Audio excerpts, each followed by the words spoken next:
खबरें में खुशामदीद। मैं हूं आपका होस्ट सईद काजी और मेरे साथ मेरे को होस्ट मियां शाहिद साहब। रनडाउन आपकी खिदमत में पेश करते हैं। बड़ी पॉलिटिकल हलचल हमें नज़र आ रही है और यूँ लगता है और कहा जा रहा है कि एक बगावत का आलम KPK में भी है, लेकिन KPK इसमें अब तनहा नहीं है। लगता है कि बगावत तो सेंटर में भी शायद हो रही है। एक दूसरे के ख़िलाफ़ बस हम मुहावरतन कह सकते हैं 10 गरेबां हैं, एक दूसरे को उनके एक दूसरे के बयानात को लग़व कहा जा रहा है। और उधर वो 80-80 हज़ार रुपये का और करप्शन का इल्ज़ाम लगा रहे हैं ख्वाजा आसिफ साहब और एक आध वज़ीर जो हमारे वज़ीर भी और हमारे साफ़ी भी जो चोगले दोनों बदलते रहते हैं, वो भी वज़ीरों की यानी लड़ाइयों पे जो उस हवाले से उंगलियां उठा रहे हैं। इस हवाले से बात करेंगे। गिलगित में PTI सरापा एहतजाज है, वो कह रहे हैं हमें जाने नहीं दिया जा रहा। उधर कहा जा रहा है कि शायद पहले से अरेंजमेंट हो चुका है और ये हुकूमत जो है यहाँ पर शायद मुस्लिम लीग नून की बनेगी, तो या और नवाज शरीफ साहब शायद वहाँ दौरा करने भी जाएं। अगर माशी माज पर देखें तो यूँ the popularisation of the common man बिल्कुल कंटिन्यू करती है और बड़ी दीदा दिलेरी के साथ। और मैं अब क्या और लफ्ज़ इस्तेमाल करूं, आके जो हमारे वज़ीर बिजली जो है वो कह देते हैं जी बड़ी अच्छी हमारी कारकर्दगी है क्योंकि हम इलाके की महंगी तरीन बिजली बेच कर आपका हम क्या कहते हैं आपकी फ्लेइंग कर रहे हैं, फ्लेइंग लाइव आपकी चमड़ी और खाल खींच रहे हैं। ये और ही कह रहे हैं, ये मेरी तरफ से एक मासूमाना सी एडिशन है। उधर ट्रंप को देखें तो ट्रंप यूँ लगता है कि वो कहा जा रहा है ही सफरिंग फ्रॉम शिज़ोफ्रेनिया। हम इसको एक्सप्लेन करेंगे व्हाट इज़ शिज़ोफ्रेनिया, मगर शिज़ोफ्रेनिया से ज़्यादा उनको प्रॉब्लम ये हो गया है कि वो जो इजराइल को दिलवाना चाहते हैं मुआहिदों के ज़रिए, ना वो पाकिस्तान दिलवा सकता है, ना ईरान देगा, ना चाइना देगा, और वो ये कहानी शायद स्टेलमेट इसी तरह फंसा रहेगा। सोलर कुछ पॉलिसियाँ आपके सामने हैं और कहा जा रहा है कि EV जो गाड़ियां हैं उन पर भी जो है टैक्सेशन कर दी जाएगी। और बहुत से वज़रा जो हैं, मियाँ साहब से स्टोरी लेंगे, वफाकी वज़रा वो कह रहे हैं जी ये बजट जो है इससे हम नाखुश हैं। और वज़ीर साहब मुबैना तौर पर मुलाकातें भी करते नज़र आते हैं। ये किस किस्म की मुलाकातें हैं? और रूस पाकिस्तान के ख़िलाफ़ अफ़गानिस्तान को क्या एक उनका सिक्योरिटी पैक्ट हुआ है, उसमें वो कुछ एंटी मिज़ल या एंटी एयरक्राफ्ट वो असला उनको दिया जा रहा है। क्या ये हमें इस पर कंसर्न होना चाहिए या नहीं? मियाँ साहब पहले तो हम आ जाते हैं, बात करते हैं कि वहाँ पे क्यों आफरीदी साहब के ख़िलाफ़ एक किया जा रहा है। मैंडेट तो वहाँ ना आफरीदी साहब का था ना किसी का था, वो तो बानी PTI का ही है। तो क्या फिर इसको भी यहाँ से लगता है कि ये किसी और की झोली में डाल दिया जाएगा, या हुकूमत और सरकार जो है ये अब तय कर लिया है कि नहीं भाई ये अब ये मैंडेट भी हमारा है, जैसे पंजाब हमारा है और जैसे सब कुछ हमारा है? मियाँ साहब देखिए कायद साहब, मैंडेट तो वाक़तन उनका था और उनके पास है, लेकिन क्या इसका मतलब ये है कि सूबे में काम ना किया जाए? क्या इसका मतलब ये है कि वहाँ पर डेवलपमेंट का काम ना हो, सिर्फ उसको इश्क इमरान पर जो है वो इस्तेमाल किया जाए? तो यही एक नाराज़गी जो है वो अंदर ही अंदर पलप रही थी, जो कि बढ़ चुकी है। और अब ये सूरत हाल आ चुकी है कि जो अली अमीन गंडापुर का ग्रुप है वो तो नाराज़ था ही, वो तो बहुत नाराज़ था और ख़ामोश था, लेकिन बानी PTI की वजह से वो बात नहीं कर पा रहे थे, लेकिन अब उन्होंने बात करनी शुरू कर दी है। दूसरी सबसे बड़ी वजह यह है कि CM KP जो हैं उन्होंने एक काबीना में तौसीक की जिसमें जो हज़ारा बेल्ट है उसको नाराज़ किया। वहाँ हरीपुर से के अलावा जितने भी अजला हैं, जिसमें एबटाबाद है, मानसेरा है, बटग्राम है, उससे आगे जो इलाके हैं वहाँ के जितने भी MPs हैं उनको अकोमोडेट नहीं किया गया, वो भी नाराज़ हैं। 40 से ज़ायद MPs जो हैं वो नाराज़ हैं। और सिर्फ नाराज़ नहीं है, एक फॉरवर्ड ब्लॉक जो है वो बन चुका है बाकायदा तौर पर, उनका इजलास भी हो चुका है और उनको जो है वो बाकायदा तौर पर उन्होंने वादे वईद भी एक दूसरे से कर लिए गए हैं। और यहाँ तक नौबत पहुँच गई है कि ये जो जून तो आप ये कह रहे हैं कि लीड वो नहीं कर रहे, गंडापुर साहब लीड नहीं कर रहे, गंडापुर साहब लीड नहीं कर रहे, कौन लीड कर रहा है? देखिए कायद साहब वो खामोश हैं, वो सब उनको वो मंजर पर नहीं है, इसलिए हम ये तो नहीं कह सकते कि वो लीड कर रहे हैं, लेकिन उनका एक स्ट्रॉन्ग ग्रुप है बाकायदा तौर पर और बाकायदा तौर पर वो मौजूद हैं। वो इस पूरे के पूरे इस मंजरनामे से मंजर के पीछे रहकर जो है मुकम्मल तौर पर जो है मौजूद है, क्योंकि उनका बाकायदा ग्रुप जो है वो उनका एक स्ट्रॉन्ग व्यू है। वो उनका कहना है कि जिसकी वजह से उनको हटाया गया था, क्या वो मकसद पूरा हो गया है? और उनको जब हटाया गया था तो जो डेवलपमेंट के काम थे वो वहीं के वहीं रुक गए। ना जो है वो वफाक से कुछ लिया जा सका ना जो है वो खुद कुछ किया जा सका, मियां साहब, मेरा एक ना सवाल जो है है। पानी पीटीआई की रिहाई के लिए कुछ किया जा सका। तो इसलिए जो जून का महीना है काजी साहब बहुत अहम वो गर्म है, और बिल्कुल लग ठीक है। यही रहा है कि जो जून का बजट है वो हो सकता है कि केपी के जो सीएम है वो पास ना करा सके। अच्छा मियां साहब, मुझे एक बात और बताएं, है वो मुझे एक बात और बताएं, बजट का इंतजार कर रहा है। मुझे एक बात और बताएं, कितनी नालायक है ये गवर्नमेंट जो है केपीके की। देखिए आपके हमसाए में सेंटर में शहबाज शरीफ साहब ने सुपर पावर बना दिया हमें, कारकर्दगी उस पर अब तो बाद में आएंगे ना कि 105 ट्रिलियन रुपीस का इन्होंने खींचा माल 4 साल में, तो वहां से भी कोई सबक हासिल नहीं किया। तो इसका मतलब यह है मियां साहब, कारकर्दगी तो छोड़ें, कोई काम और ही हो रहा है वहां पे, क्यों कारकर्दगी तो वहां भी नहीं हो रही। बिल्कुल ठीक आप कह रहे हैं, क्या कारकर्दगी हो सकती है, मगर बात यह है कि अगर कारकर्दगी पे आए तो जो इन सेंटर ने किया है इस मुल्क के साथ, जो बिजली 50-60 रुपए का एक यूनिट है, चीनी की कीमत देखें आप, पेट्रोल की कीमत देखें, फुरकस निकाल दिया। अगर ये वजह होती तो शहबाज शरीफ साहब की गवर्नमेंट में तो कब के बगावत हो जानी चाहिए थी मियां साहब। लेकिन काजी साहब मैं मरकज की तरफ भी आता हूं, हालात कुछ मरकज के भी अच्छे नहीं हैं, वो भी मैं आपको बयान करता हूं, उसमें खबर भी देता हूं बड़ी। लेकिन जो केपी की सूरत हाल है वहां तो बाकायदा तौर पर शेरवानियां संभाली गई हैं। जुनेद शेरवानी साहब जो हैं उनका नाम आ रहा है, सलमान खान का नाम आ रहा है और एक बड़ा ताकतवर नाम आ रहा है जिसके बाद जो है वो डिस्कशन जारी है। हो सकता है कि जो पहले सीएम थे वही दोबारा सीएम बन जाएं। अब मामला यह है गवर्नर राज भी आ सकता है, क्योंकि ये जो जून का महीना ये बड़ा अहम है, मैं वही बात कर रहा हूं। इसमें बजट आना है, बजट अगर पास नहीं होता केपी में, वो जो फॉरवर्ड ग्रुप है वो अपना किरदार अदा कर देता है, जो कि वो गालिब इम्कान है कि वो किरदार अदा करेगा। और इस हवाले से जो खबरें आ रही हैं वो कोई केपी गवर्नमेंट के लिए बेहतर नहीं है, वो सुहेल अफरीदी साहब के लिए कोई बेहतर नहीं है। वो यही आ रही है कि इस महीने में गवर्नमेंट तब्दील हो सकती है और नया सीएम आ सकता है। और नया सीएम इसलिए इस नजरिए पर और इस नारे पर आएगा कि हमने तरक्की करनी है, हमने काम करना है, रियासत जो है वो अहम है, शख्सियत अहम नहीं है। क्योंकि रियासत जो है वो कराची सिंध ने जो तरक्की की माशाल्लाह आती जाती रहती हैं। जहां तक अगर तरक्की देखे तीसरी चौथी गवर्नमेंट है पीपल्स पार्टी की, बुरकस निकाल दिया यार। कराची के लोग खुदा की कसम, वो पंजाब को हम रोते थे, वो कहते हैं यार हमें लाहौर एक मिसाली शहर बन गया है, जो दुनिया का दूसरा गंदा शहर है। वो उसके बारे में जो कराचियाइट्स मुझे मिलते हैं, बखुदा मैं हल्फन ये बात कह रहा हूँ, कहते यार काश हम लाहौर ही होते। तो अगर परफॉर्मेंस में चेंज होनी थी तो मियां साहब फिर गल कोई और भी ना हो जाए ना, मेरा ख्याल है। मुझे गलत सा शक अब पड़ता है। आप जरा सेंटर की तरफ भी आ जाएं अगर उधर की बात मुकम्मल हो गई हो तो। देखिए काजी साहब, असल में माजी में शक पड़ते रहे हैं, लेकिन परफॉर्मेंस एक बहुत बड़ी चीज़ होती है जो कि हम किसी भी गवर्नमेंट ने नहीं दिखाई, ना सिंध ने, ना केपी ने और ना सेंटर ने। अब वफाक की बात कर लेते हैं। वफाक में भी हुकूमत बहुत परेशान है मौजूदा बजट के लिए।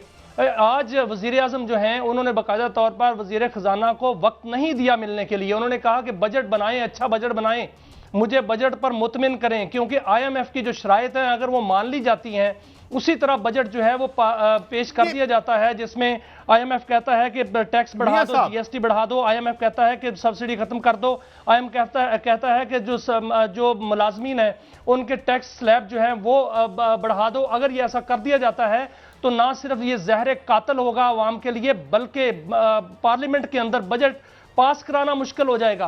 और यही वज़ीर आज़म को जो है वो सबसे बड़ी परेशानी है। वज़ीर आज़म जो है मुख्तलिफ MNA से मुलाकात कर रहे हैं काजी साहब, रोजाना की बुनियाद पे।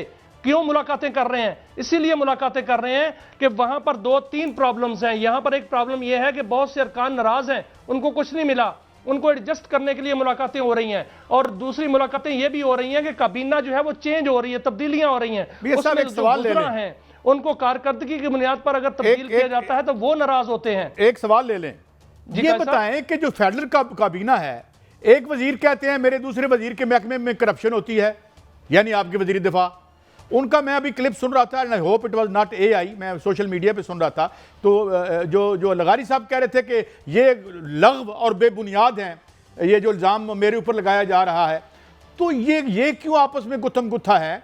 तो क्या इनमें से कौन दुरुस्त कह रहा है? अगर ये करप्शन हो रही है तो जाहिर है इनके जो कैबिनेट के हेड हैं, चीफ एग्जीक्यूटिव, तो शहबाज शरीफ साहब हैं। तो क्या ये शहबाज शरीफ साहब की नोज के नीचे, अगर ख्वाजा आसिफ साहब ठीक कह रहे हैं, तो क्या प्राइम मिनिस्टर की नोज के थले ये सब कुछ हो रहा है?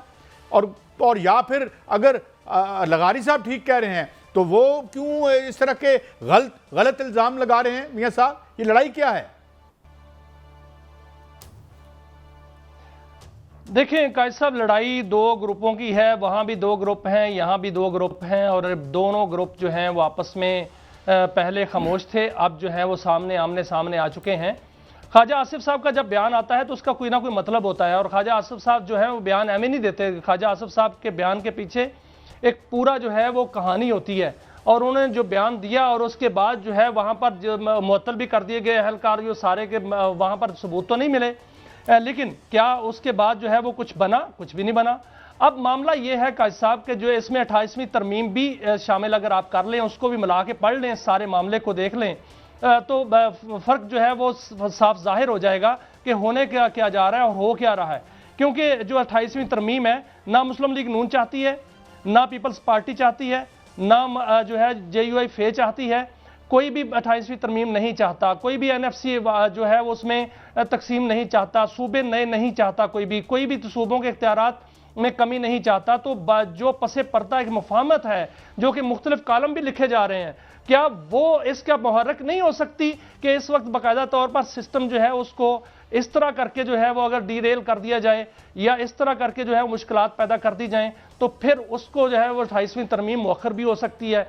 तो ये भी कहा जा रहा है कि 28वीं तरमीम इसलिए मौखर की जा रही है, या उसको जो है वक्त दिया जा रहा है, तूल दिया जा रहा है कि कहीं प्रॉब्लम सामने ना आ जाएं, और वो प्रॉब्लम सामने आ रहे हैं। जून महीना जो है वो वफाक के लिए, मियाँ शहबाज शरीफ के लिए भी बड़ा अहम है और बड़ा मुश्किल है, और CM KP के सुहेल अफरीदी साहब के लिए भी बड़ा अहम और बड़ा ही मुश्किल है। अब ये दोनों जो शख्सियात हैं, दोनों ओहदेदार इससे कैसे निकलते हैं, ये जो है वो जून के 30 तारीख तक जो है वो वाज़ेह होगा। लेकिन जो खबरें आ रही हैं कायद साहब, वो बहुत ही जो है वो मुश्किल आ रही हैं, और इस हवाले से मैं वाज़ेह तौर पर जो है वो ये कह सकता हूँ कि दोनों हुकूमतें जो हैं वो इस वक्त मुश्किलात का शिकार हैं, और वज़ीर आज़म जो है बड़े परेशान हैं। थोड़ी गुफ्तगू इधर भी कर लेते हैं यार, उन्होंने कैंपेन ही चला लेने दो। क्या गवर्नमेंट क्या कर रही है? ये देखे ना, वहाँ पे गिलगित बिल्तिस्तान में इनके लोग असद कासर साहब को रोक लिया, उन लोगों को रोक लिया बिला वजह। मतलब देखें, रिजल्ट पे तो अब आवाम का इख्तियार कोई नहीं रहा, वो आप जो मर्जी करें। But why this high handedness? क्योंकि आखिर में जो होना है वो तो हमको पता है। तो ये तमाशा खड़ा करना जरूरी था।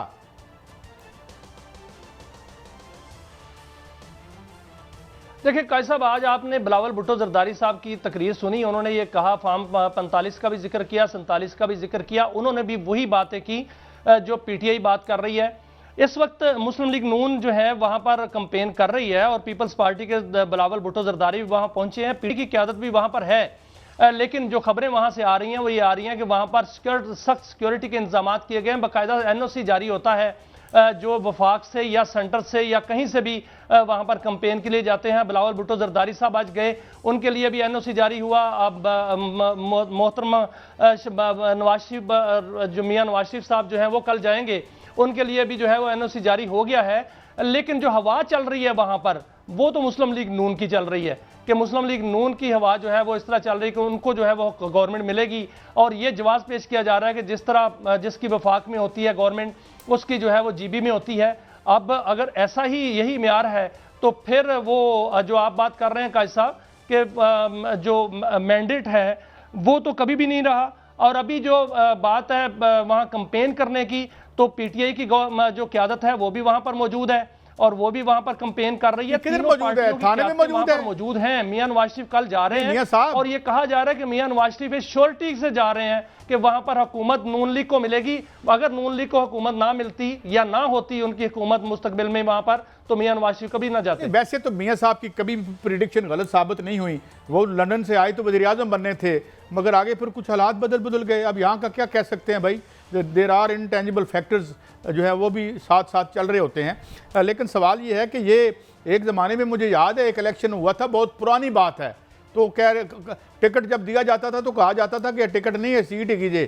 तो माशाल्लाह इस तरह के मौजे तो होते रहे हमारे यहाँ। मगर मुझे बाज़ औक़ात लगता है कि चीज़ें चल रही हैं, आपकी मर्ज़ी में चल रही हैं, आइंदा भी आपकी मर्ज़ी में चलेंगी। तो I don't know why to over do things. चले मियाँ साहब, ये तो हो गया। अब थोड़ा सा आ जाते हैं, हमने बात भी करनी है ये सोलर पर भी जीएसटी बढ़ाया जा रहा है, बढ़ाया जा रहा है और लोगों में बेचैनी बढ़ रही है। और इसी वजह से शायद कहा जा रहा है कि जो एमएनए से मुलाकातें हो रही हैं उसमें जो डिससेटिस्फेक्शन का इजहार कर रहे हैं, ये भी क्या कहा है एमएनए ने कि भाई हम जब कॉन्स्टिट्यूशन अपनी कॉन्स्टिट्यूएंसी में जाते हैं तो अल्लाह के फजल से बड़ी इज्जत होती है हमारी। मियां साहब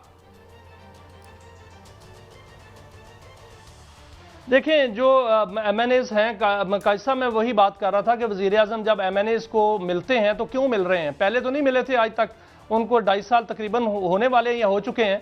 वो आज तक जो है वो एमएनएस से नहीं मिले आम, और वज़रा से जो है वो काबीना का इजलास अटेंड करते हैं या बैरून मुल्क उनके दौरे जो हैं वो काफ़ी हो चुके हैं। अब मामला ये है कि वो एमएनएस से क्यों मिल रहे हैं? एमएनएस अपने तहफ़्ज़ात का इजहार कर रहे हैं बाकायदा तौर पर, क्योंकि हुकूमत से ना ये बजट नहीं बन रहा, ये पक्की बात है। क्यों? आईएमएफ के साथ जितने मुज़ाकरात अभी हुए हैं बजट से पहले, और आईएमएफ ने जितनी शराइत पेश कर दी हैं, अब हुकूमत भी इस मुश्किल का शिकार है कि क्या ये बजट पेश करे या ना करे। वो इसलिए कि अगर वो जीएसटी बढ़ाती है हुकूमत तो इसका मतलब है कि 18% से 19% करना पड़ेगा।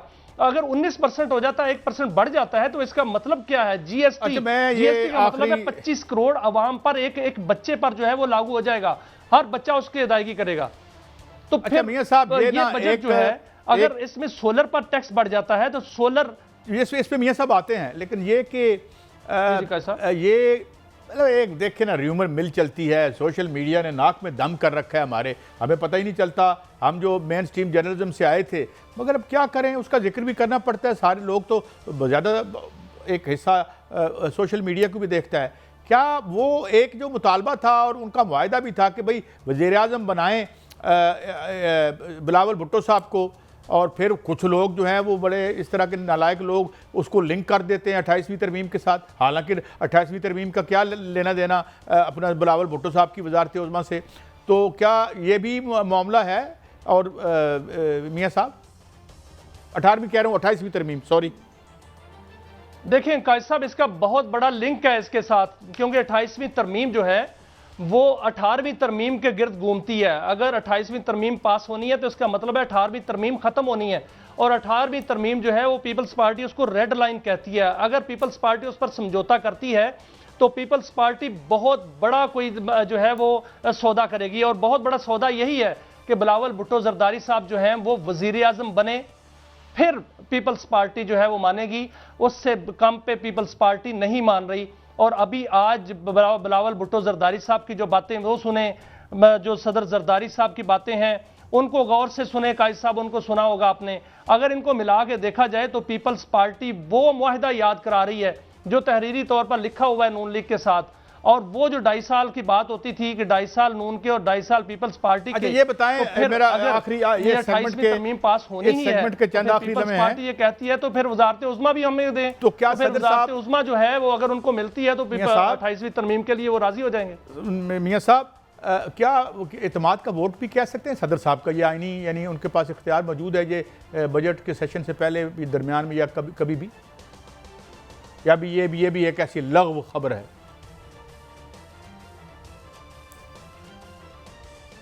जी कायद साहब, मेरी आपकी आवाज़ थोड़ी सी कट गई। मैं कह रहा था कि ये क्या वोट ऑफ ट्रस्ट वोट के लिए भी कह सकते हैं सदर साहब? बिला वजह ये खबरें लोग चला रहे हैं जी, पीएम साहब को कहेंगे जी आप वोट ऑफ कॉन्फिडेंस लें। देखिए कायद साहब, बिल्कुल कह सकते हैं, क्योंकि बजट जिस तरह का आ रहा है, अगर वो बजट पेश हो जाता है उसी तरह, तो मुमकिन है कि मुस्लिम लीग नून के अंदर जो उनके अपने मेंबरान हैं वो भी इस बजट पर मुतफिक ना हो सकें। अभी इसमें 2/3 तो नहीं चाहिए होती है, इसमें जो है वो हुकूमत के पास अक्सरियत मौजूद है, लेकिन अगर कोई ऐसी सूरत हाल पैदा हो गई तो जाहिर है फिर इत्तेमाद का वोट वज़ीर आज़म को लेना पड़ेगा। और इस तरह की अफवाहें इसको कह लें फिलहाल, लेकिन खबरें ज़रूर चल रही हैं और जो सोशल मीडिया पर हैं। लेकिन जहां हम बात करते हैं कायद साहब 28वीं तरमीम की, तो 28वीं तरमीम अगर होती है और अगर पीपल्स पार्टी के मुतालबात मंजूर होते हैं जो कि पीपल्स पार्टी कह रही है, तो फिर कालाबाग डैम भी तो बनेगा, फिर कालाबाग डैम जो है वो बनकर रहेगा, क्योंकि कालाबाग डैम जो है उसका नाम कालाबाग डैम रखें, पाकिस्तान डैम रखें, कोई भी मियां साहब, नाम एक उसका ब्रेक रखें, है, फिर तो वो बनना है। मुझे एक ब्रेक की तरफ बढ़ना नाज़रीन, इस ब्रेक पे जाते हुए न जाने मुझे क्यों ज़हन में आ रहा है, इसमें कोई राब्ता तो नहीं है जो हमारी गुफ्तगू हुई, मगर फिर भी नए हाथ बाग पे है, न पाँव है रकाब में। ब्रेक की तरफ बढ़ते हैं, वापस आएंगे। बहुत से और इश्यूज़ हैं, सोलर की पॉलिसियों के बारे में बात करेंगे, मिशन के बारे में बात करेंगे, टैक्सेस के बारे में बात करेंगे, ईरान के क्राइसिस के बारे में बात करेंगे। हमारे साथ रहिए।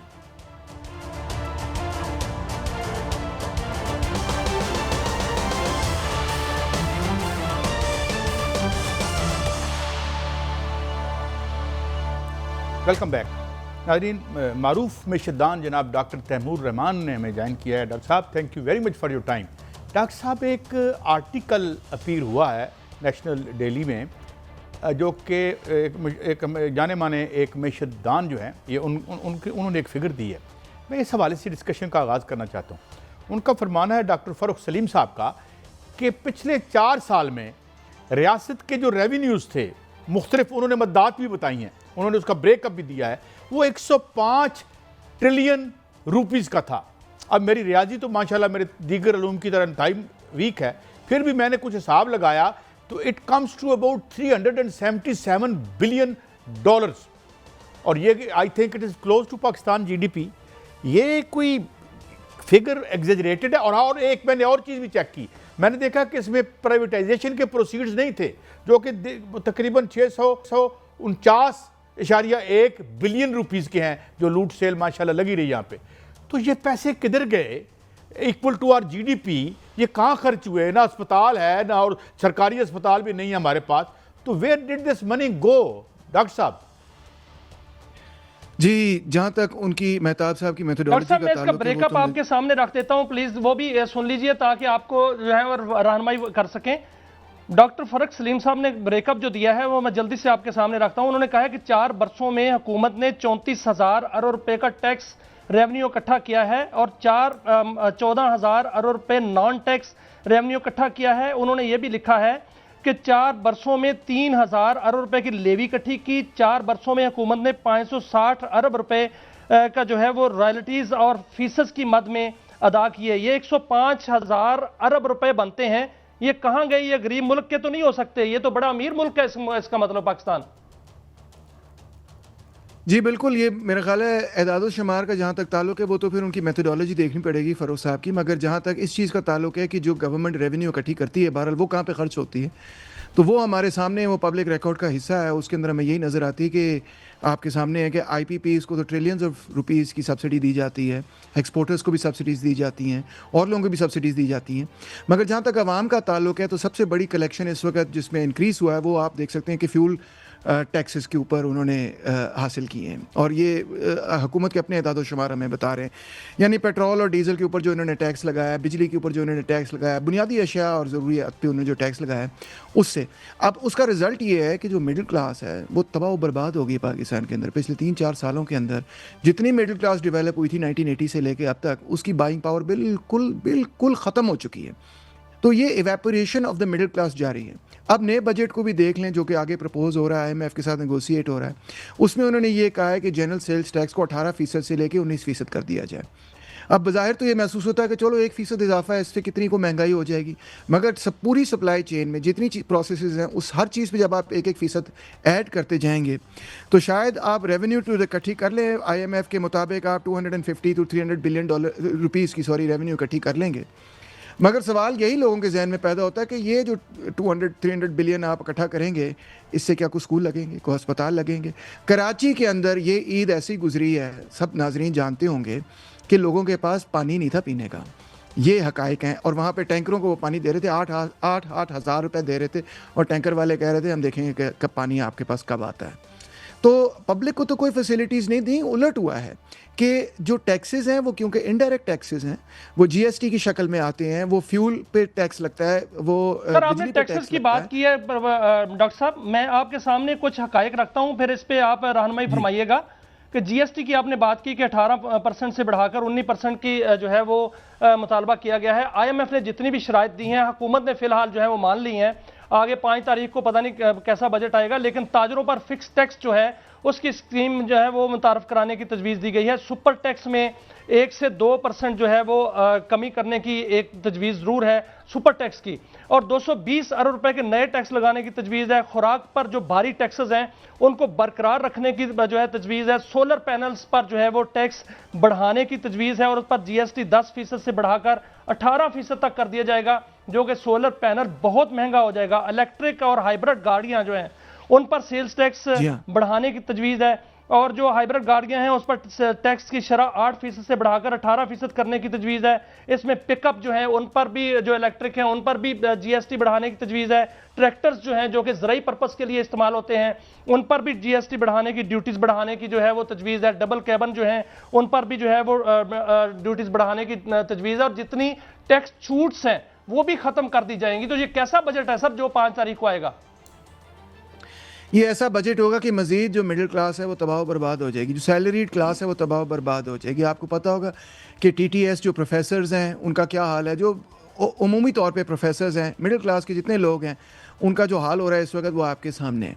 अब आप देखें कि पहले प्राइम मिनिस्टर साहब ये कहते हैं कि अगर हम पेट्रोल की व्हीकल से इलेक्ट्रिकल व्हीकल्स पे आ जाएं तो इसमें बड़ा बेनिफिट होगा, हम इस पे छूट दे देते हैं। मगर IMF वालों ने कहा कि नहीं, इस पर कोई छूट नहीं देनी, इस पर भी 18-19% जो है आपने GST लगानी है।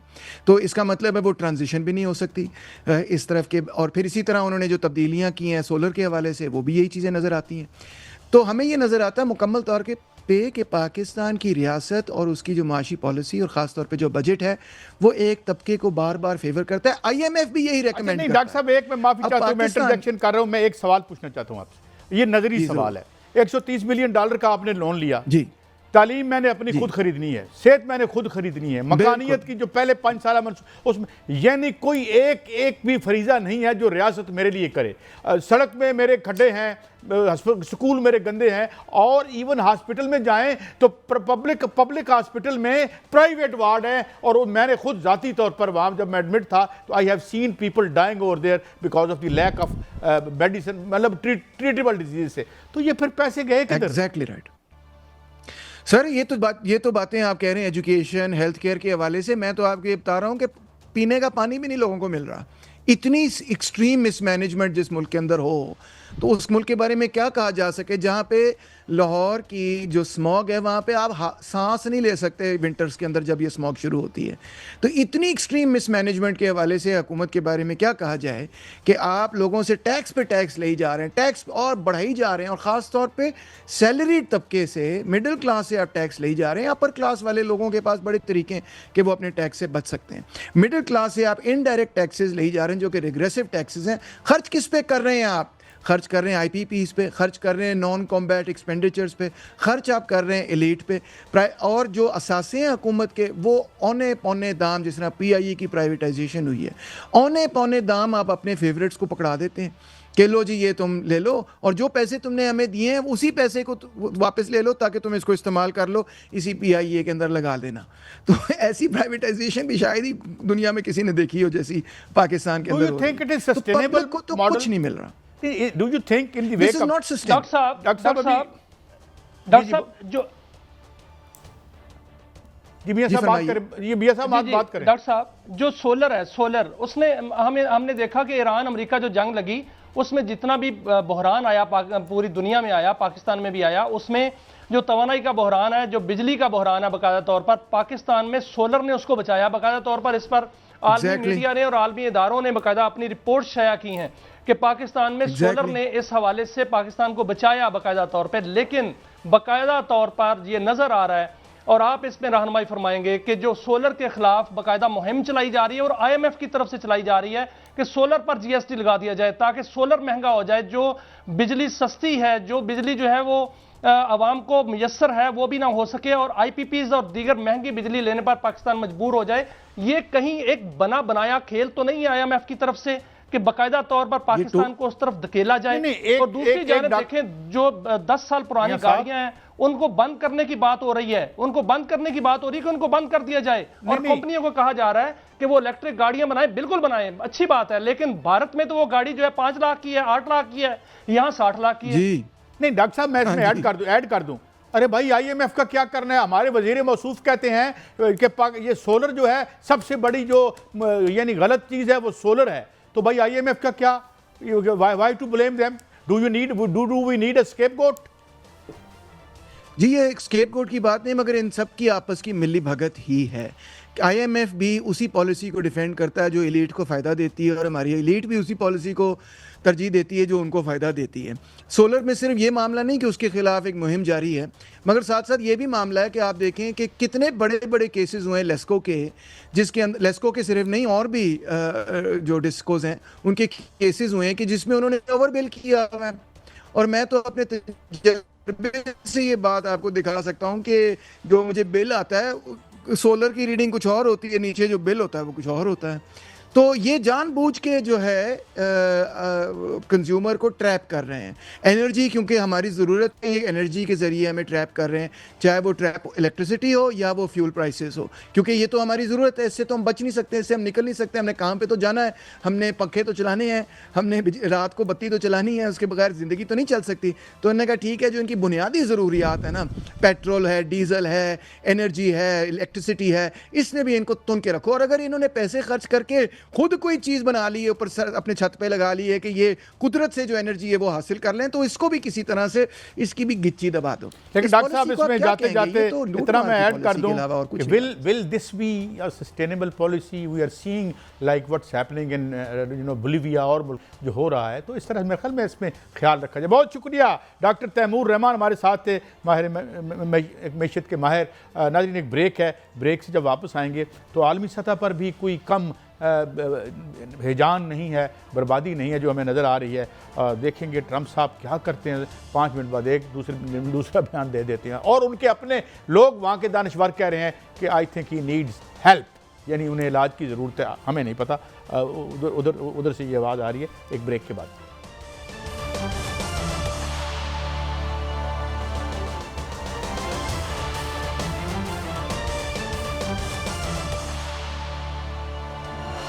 Welcome back. नाज़रीन हमें ज्वाइन किया है चेयरमैन तहरीक जवानान पाकिस्तान जनाब अब्दुल्ला गुल साहब ने। थैंक यू वेरी मच गुल साहब। हमें ज्वाइन किया है एयर वाइस मार्शल रिटायर्ड जनाब साजिद हबीब साहब ने, आपका भी बहुत शुक्रिया।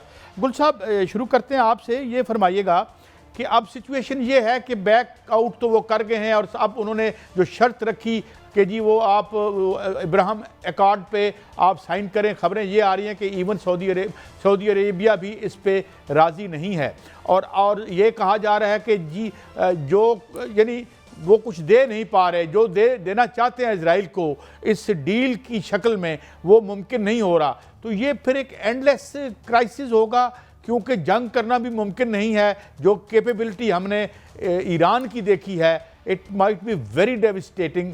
तो क्या देख रहे हैं आप, कैसे अनफोल्ड करती सिचुएशन गुल साहब नजर आती है आपको? कारी साहब अस्सलाम वालेकुम, मियां साहब अस्सलाम वालेकुम, बहुत बहुत शुक्रिया। देखें, they are asking for moon, I would say. बहुत ज़्यादा जब डिमांड करना शुरू हो जाता है कोई आदमी, तो शायद वो अपनी, जिसको कहते हैं कौवा चला हंस की चाल, अपनी भी भूल जाएगा। अमेरिका के लिए बहुत मुश्किलात हैं। मिड टर्म इलेक्शन सर के ऊपर खड़े हुए हैं, लोग उनसे सवाल पूछ रहे हैं, दुनिया में तन्हाई का शिकार हैं, वगैरह वगैरह। हाउएवर इसके अंदर एक बात बड़ी अहम हुई है, और वो इजराइल के अंदर डेवलपमेंट है, जिसके अंदर अदालत ने 2 महीने मौखर कर दिया है फैसला जो उन्होंने देना था नेतन्याहू के काले करतूतों के ऊपर, और उसको सजा सुनानी थी।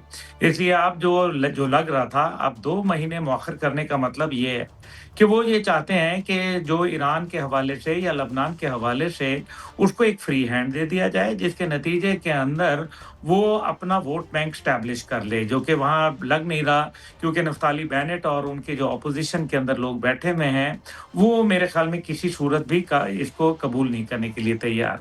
लेकिन दूसरी जानिब अब्राहम अकॉर्ड के हवाले से देखें, अब्राहम अकॉर्ड के अंदर बहुत सारे मसाइल हैं, और सबसे बड़ा मसला यह है कि इजराइल के अंदर भी इसको वहाँ तस्लीम नहीं करने की बात हो रही, क्योंकि जो बेन गोयार वगैरह जो हैं, वो तो किसी सूरत भी तैयार नहीं है किसी भी अंडरस्टैंडिंग के लिए।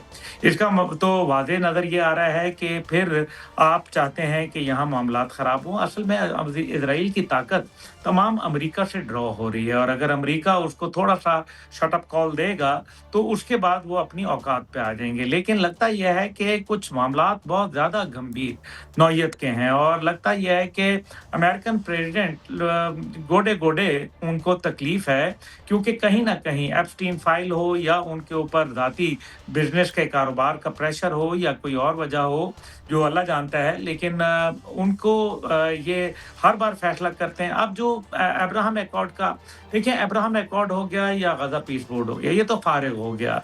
उसकी रीज़न सिंपल सा है, वो पूरी दुनिया को पता है और जिन लोगों ने साइन किया था, मुझे तो लगता है कि वो भी उससे बाहर निकलने की बातें कर रहे हैं। पाकिस्तान इसको कबूल कर नहीं सकता, सऊदी अरब इसको कबूल नहीं करेगा क्योंकि उनके लिए भी मुश्किलात हैं और सऊदी अरब ने जिस तरीके से आपको पता है दौरान जंग अपना मुआहदा उन्होंने दिफाई मुआहदा यूक्रेन के साथ किया, कतर ने भी किया। दिस शोज़ क्लियरली कि उनको भी ये पता है कि यूएई ने जो ओपेक प्लस से बाहर निकलने का फैसला किया, उसमें अमेरिका की कहीं न कहीं एक आशीर्वाद हासिल है, जिसको अरब दुनिया के अंदर जीसीसी तोड़ने के मुतरादिफ समझा गया और यही वजह है कि जीसीसी अब टूटने के ऊपर नज़र आ रही है।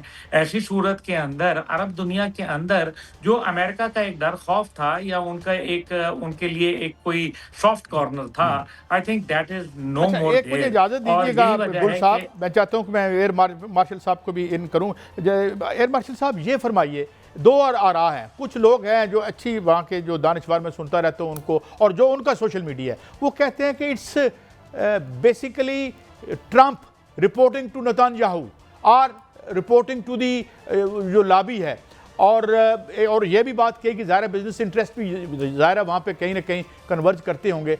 आप कैसे देखते हैं एयर वाइस मार्शल साहब?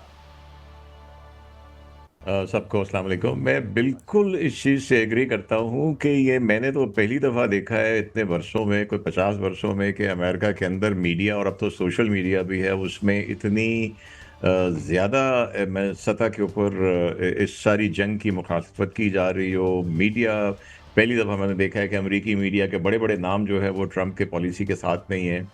तो मैं बिल्कुल, ये मेरी ज़ाती राय है कि ये सिर्फ कोई ज़ायनिस्ट लॉबी की ट्विस्ट नहीं है। ये वही है, जैसे अभी कह रहे थे हमारे मेहमान भी, कि ये एप्स्टीन फाइल की, ये नेतन्याहू की ट्विस्ट है, जिसकी वजह से ट्रंप को हर रोज़ अपना बयान बदलना पड़ता है। अब आप देखिए उसके साथ जो इवन पीट हेग्सेट जैसे लोग हैं जो हार्ड लाइनर हैं, उनकी भी बॉडी लैंग्वेज डिफरेंट हो चुकी। मार्को रूबियो की हो गई, जेडी वैंस की हो गई। इन्होंने अभी जो हमारे फील्ड मार्शल के लास्ट ईरान विजिट के बाद जो भेजा गया, उसके ऊपर उसकी जो प्रैक्टिकली जो ट्रंप के अलावा जो बाकी काबीना थी उस सब ने उसको ऑलमोस्ट एग्री किया कि जब ट्रंप को भेज दिया गया है फाइनल रेटिफाई करने के लिए, और फाइनल उसने भी कह दिया। उसके बयान तो सुबह शाम वो तो हम जानते हैं बदलते रहते हैं, मार्केट ऊपर नीचे आती, पैसे बनाए जा रहे हैं, वो जो भी उसके कुशनर वुशनर सारे उस काम में लगे हुए हैं, विटकॉफ लगे हुए हैं, सारे कुछ लगे हुए हैं।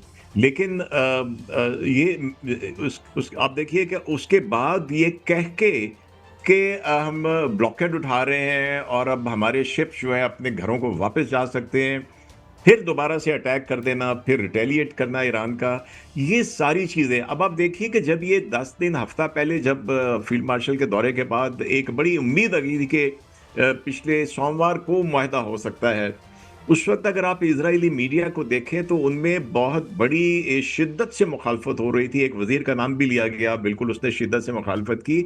उसने कहा ये तो हमें वारा ही नहीं खाता इसराइल को ये वाला मुआहदा है, क्योंकि उसमें ये शिक भी शामिल थी कि तमाम महाजों पर जंग बंदी होगी, जिसमें लेबनान शामिल था। तो मैं समझता हूँ कि नेतन्याहू ट्विस्ट करके, टेल ट्विस्टिंग करके ट्रंप की इस वक्त ये डिली डैलिंग करवा रहा है। और उस पर आप देखिए कि वो लेबनान में अब वो बैरूत के सबब्स तक वो जाने की बात कर रहे हैं। ऑलरेडी वो रिवर क्रॉस करके जिसकी बात हुई थी, उन्होंने वो फोर्ट भी ले लिया। तो ये सिर्फ मैं समझता हूँ इसलिए कि जो इनका ओरिजिनल प्लान था, मियां साहब, काजी साहब, हम सब इस पर बड़ी बात कर चुके हैं कि इस ईरान के इशू के ऊपर दोनों के इंटरेस्ट कन्वर्ज कर गए थे, इसराइल का भी और ट्रंप का भी, अमेरिका का भी। रिजीम चेंज, उनका मकसद था अपनी एक्सपेंशनिस्ट डिजाइन करना इसराइल का, और इनका था कंटेनिंग चाइना, जो ग्लोबल लेवल के ऊपर इनका। जब ये फेल हुआ तो अब आप देखें कि इस दौरान में मुसलसल जो है लेबनान में वो मूव करते जा रहे हैं। वो 7 गांव को, टाउन्स को वार्निंग देते हैं, खाली कराते हैं, रेस टू ग्राउंड करते हैं और अपनी दीवार आगे ले जाते हैं। तो आई थिंक जब तक ये ऑब्जेक्टिव नहीं पूरा होगा।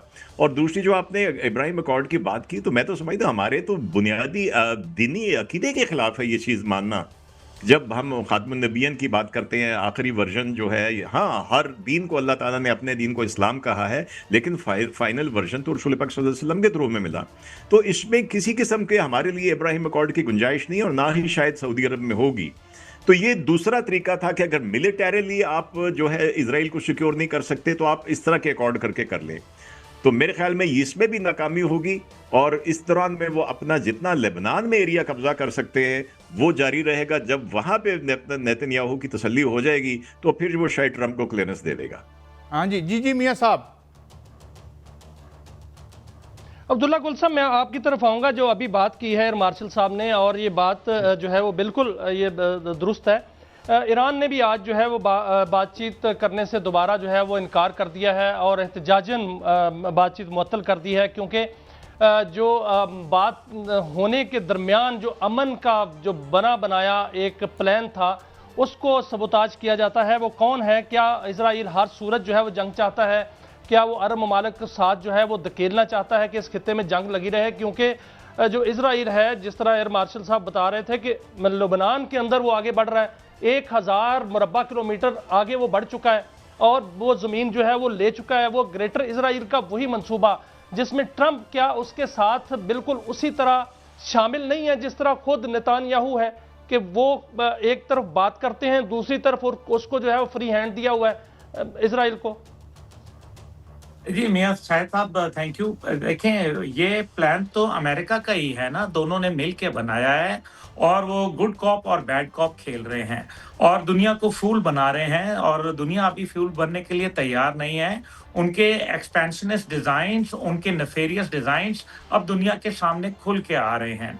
देखिए, असल मसला यहाँ ये है कि इस सारे के अंदर वो टाइम बाय कर रहे हैं। जैसे आपने देखा कि किस तरीके से उनकी अदालत ने 2 महीने मौखर क्यों किया, ये बड़ा इंटरेस्टिंग है। और अगर ये 2 महीने का मतलब ये है कि वो चाहते हैं कि इजराइल अपने तमाम जो अहदाफ हैं वो हासिल कर ले, ताकि बारगेन चिप के तौर पर बाद में इस्तेमाल हो सके। लेकिन क्या ये 2 महीने ईरान गुजार पाएगा? क्या ये 2 महीने मशरिक वस्ता के ममालिक, गल्फ के ममालिक गुजार पाएंगे, जिनकी मईशत जो है वो बिल्कुल जमीन के ऊपर आ गिरी है?